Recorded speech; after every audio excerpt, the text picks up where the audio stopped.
talagang walang natira, no? Pati ulo po nabili. Ayan, oh, pang take out po ito. O, 1 kilo, sakling-sakli. Sige. Yeah.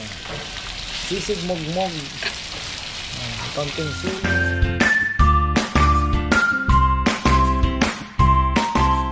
Ayan mga farmer. Magandang buhay. Tuloy natin ang vlog.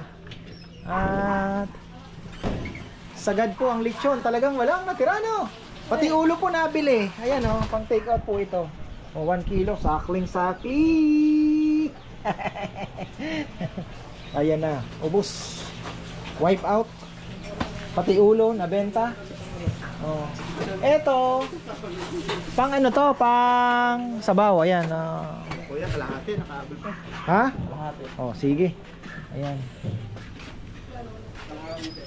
Tapos si Dexter, gutom na ito.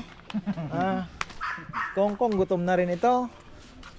Sumubo ka na ba, Kong? Ha? Hindi pa. Ha? Busog na. Ha? Ano? Yung mga dinadala nila marami ko yan, may laman pa. Oh. May laman. Ha? Hindi. Takong manok pa. Pero bakit wala na doon? Saan mo linalagay? Ha?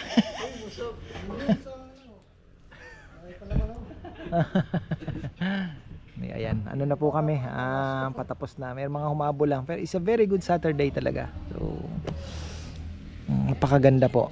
Ay, isang baboy lang, sagad naman, no? Wala namang natanggihan, ano? Sagad to the bones yung isang baboy, 60 kilos yun. Oh. Ayos na, kumita ngayon ng malinaw.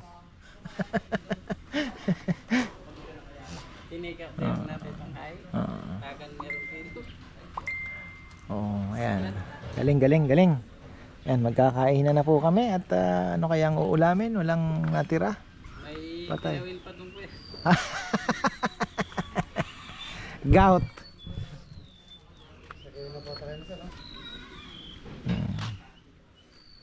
Pakaganda ng kubo. So ayan nga, sabi ko mga farmer kanina, last vlog ko, ay bala kong tingin nyo, pwede ba tayo magparapol ng lechon? Di ba? Mauso ngayon eh. Uso ngayon, let's say 40 numbers lang, tigpa 500. Oh, bubulahin mo yung mapakita mo lahat ng sa bingo. Lahat ng numero, may pangalan doon, di ba? Kung sino ang tumaya. Oh, yung mahuhuli, yun ang panalo. Bubulahin pa isa-isa. Kung kunyari 3, tanggal yung 3. Di ba? Ngayon, free delivery yon within Manila, Pangasinan kung maabot pa. Sambales o di ba? Pwede. Pinakahuli kuya yung Siyempre. wala punuan. Wow. 40 kilos na lechon. Meron din naman tayo kung maliit lang, pwede rin man natin liitan. Maliit naman yung taya. Tingnan natin para mabago naman, ang bagong gimmick, bagong pakulo. Ila-live natin yung bola, syempre. Naka-live 'yon. May oras. Kunyari let's say, ngayon pong Biyernes ng alas 12, 'di ba? Tingnan natin yung oras. Bubulahin na natin 'yon, ila-live na. Sana. Tapos pwede na tayo magpa-reserve ng kubo diyan, yung lamesa, na 'yan. Yung lamesa po ay magagawa na next week. So pwede na tayo Saturday, Sunday. Ma-enjoy yung Hinga lang, siyempre wala pang hand washing. So tingnan natin. Kakaduyan na 'yan. Dito na lang tayo maghugas, pwede naman. Taste na muna. At para mabinyagan na yung kubo na 'yan, mga farmer. So ayan Saturday, Sunday, next. Pwede na po tayo. Unahan na lang. 15 up. Yung kung ilan malaking grupo, syempre. 4 big groups lang, syempre. Ayan. Para wala, kaya niya. Katunganga nga lang ayaw yun eh. Minute ko lang. Ito masarap din to. Chef din to. Chef. Tapos sabaw natin. Ayan mga farmer. Uy. Ano daw si chef, oh. Ayan. Wow. Mga talaga, artistic ka talaga. Artistic. Ito, nasa na ba yung ano? Ganda to, mainit din ano? Bagong recipe, sige, lagay mo. Sisig mugmug. May mga buto-buto pa. Mugmug nga eh, yan oh, tingnan nyo oh. Dahil wala nang natirang lechon. Bukas na lang daw ang babawi. I shall return. I shall return. Ubos. Pista mo na sa mugmug. Ubos po ang lechon namin. Pero siyempre naman, ganyan talaga, panapanahon lang. Kanina pa si Dex na nanalangin, sana wag maubos. Wala talaga eh. Talaga pong nadisgrasya. Siyempre, happy tayo. Sabi nga ni Nanay Christy Permin eh, anak, masayang masaya ako pagka nauubos ang lechon, o taob ang dalawang baboy, alam mo yun, mga ganon. Kasi nga naman, di ba, for business. Sige. Yeah! Sisig mugmog. Konting sili. Ito po yung mga durog-durog dun sa chopping board. Iniipon ko, may tali pa oh. Sarap niya no? Tali pa. Haba. Hindi kasi ano na to, scrap na eh. Hindi mo na tinimplang mo to? Ginawa? Ha? Ano yun ng konting ping na salt niya? Ping. Ganti lang. Hoy, punasan mo ito, iho. Okay. Si Rizal naglilinis na, kakain na po kami. Meron pa naman pala, yung sabaw, ayun pala, may sabaw. Ang masarap yung sabaw, lagyan ng kalamansi. Hindi yung kalamansi ko yan. Ha?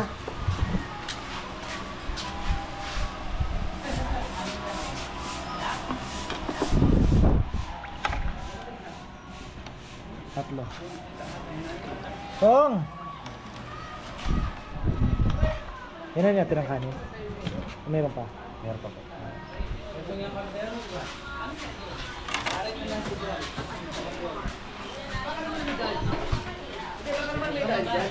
Naligaw na yung kasama nila, hinihintay.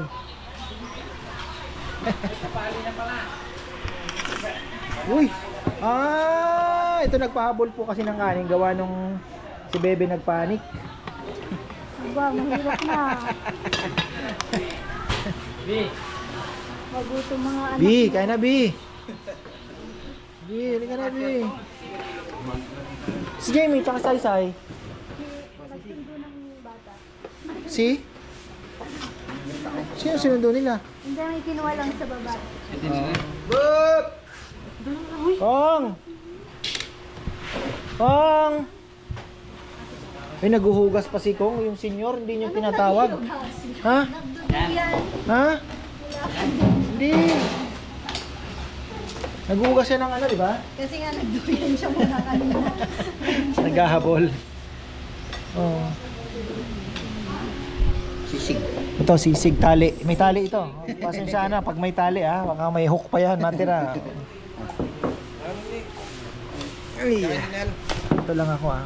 Ito sa'yo ba ito, Bebe? Maraming gulay? Hindi, wala nang. Ay, Bebe, hingi ka ng bowl. Pahingi mo naman ako ng bowl. Kukuha ako ng sabaw. Higop lang ako ng sabaw. Pasim-pasim. Sisig mugmug ang natira, pero masarap. With kilawin. Ayan. Sarap ng kain ah. George, Sarap. uminom kayo kahapon? Ha? Sabi ko na eh. Nakahuli ba ng hito? Payat kuya, yun dito. Alam niyo bang yung kasama nila saan galing? Tarlak lang po yan. Tarlac, naligaw. Isang oras sinintay. Pero nakahabol pa naman ang kain. Ayan. Bati ka daw. Ayan.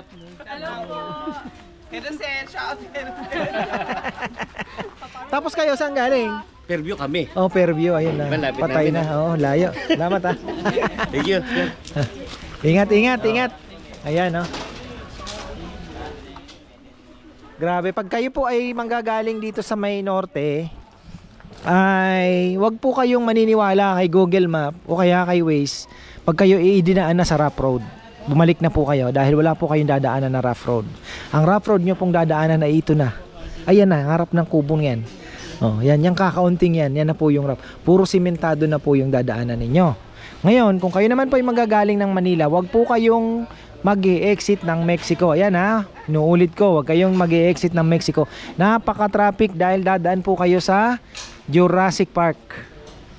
Anong ibig sabihin ng Jurassic Park? Sa Nicolas po Arayat, meron po kami diyang Jurassic Park. Yung kalsada ay dinaanan po ng dinosaur. Napakalaki ng mga lubak. So ang traffic po, syempre mabagal yung mga sasakyan. Hanggang sa naiipon po, napaka-traffic.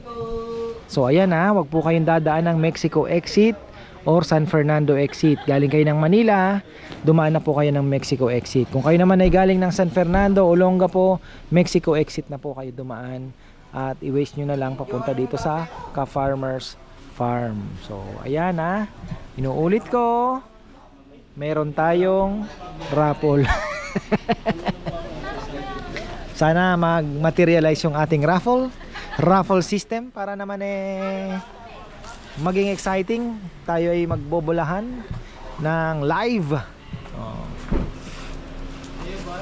At maraming salamat sa umorder ng chili crab. Ayan, ang dami po. Ayan, at Shopee, coming soon na. Siguro mga 2 days.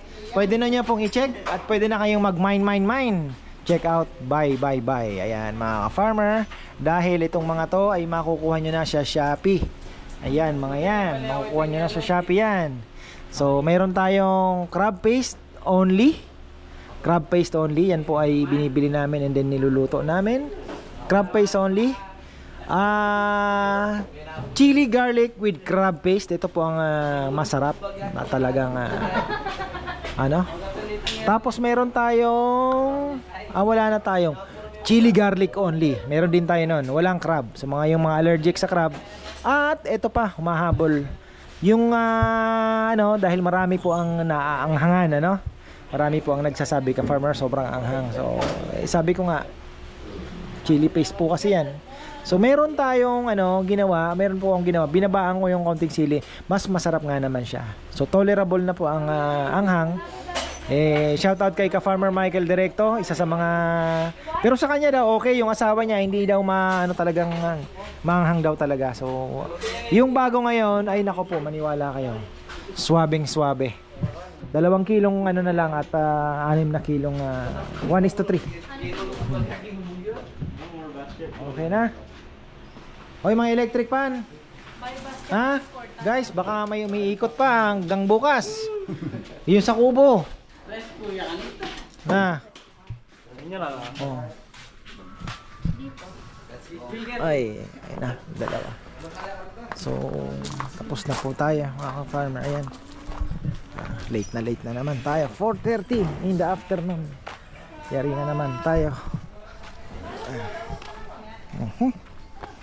Ito na pala yung nagawa ni Junjun. Nagpahinga siya ngayon kasi nga nung last time si Bebe, ito pipinturahan din natin yan, nag-ayaw ng may naririnig na grinder nga naman. Operation tayo. So ayun, inano niya, pinastop niya yung pag-grinder.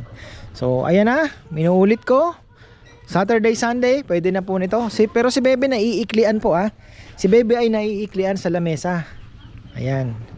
Alam mo naman, sabi niya parang maikli. Sabi ko, Bebe, at least meron ng lamesa. Ngayon, kung talagang kulang at nakikita natin na kailangan, pwede naman humabol. Ang importante, may tag-isang lamesa na yan at makakapag-operate na tayo. Baka may mga excited na rin po dito. Ayan. Pagkatapos nyong magkakain, may duyan po kayo dyan. So mga big groups, i-invite namin kayo. Kahit 20, pwede dito. Ayan, ang haba Kita nyo yan? Pwede kayo mag-order na isang buong lechon dito nyo kainin. Pwede. Diba? Hindi naman tayo maselan. Napakaganda. Diba? Kaya lang, naiipon ang tubig dito pag may anggi. O, kailangan natin yan walisin. Tapos ito, tatambakan na lang muna natin. Napakiramdaman na natin kung ano ang pwedeng gawin. Kung kailangan bang gawa uli ng ganito, or isang buo lang na with tables din po, no? So ayun ang ating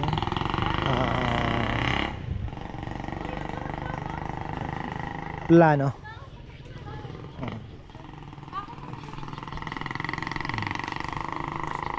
Tapos uunahin natin yung CR. Design ng CR baka dalawa pong butas, pang babae lalaki. Tapos yung isang may urinal para po sa mga iihi lang na mga lalaki. So, mga tatlo o dalawa siguro urinal. Yan. Lakad-lakad tayo. Nako.